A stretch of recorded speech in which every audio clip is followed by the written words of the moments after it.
બોટાદના હળદળ ગામે પથ્થરમારાનો કેસ પોલીસે અટકાયત કરેલા લોકોને મુક્ત કર્યા છે। હળદળ ગામના લોકોની પૂછપરછ બાદ છોડવામાં આવ્યા છે।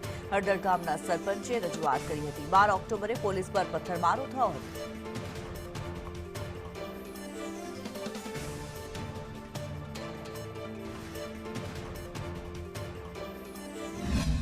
હળદરમાં કાલે મીટિંગ હતી, પણ મીટિંગમાં જોવા મળ્યું તો શેની મીટિંગ હતી? મીટિંગ આમ ખેડૂતની હતી, ખેડૂત મીટિંગ હતી, પણ જોવામાં તો એવું લાગ્યું કે ખેડૂતની મીટિંગની જગ્યાએ આપની મીટિંગ થઈ ગઈ હોય એવું લાગ્યું મને। ગામના તો બધા નિર્દોષ હતા। બહારની પબ્લિક અમુક સામાજિક તત્વોએ પોલીસ ઉપર પથ્થરમારો કર્યો અને સાહેબની ગાડી ઊંધી નાખી અને તોફાન કરવાનું ચાલુ કર્યું।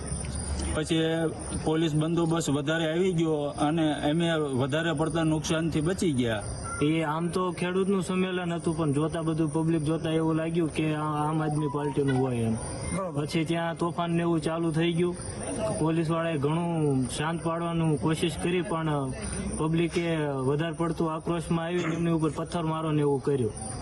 પછી ત્યાંથી બધાને ત્યાં જે લોકો હાજરમાં હતા એ લોકોને ડિટેન કરીને લઈને આવ્યા।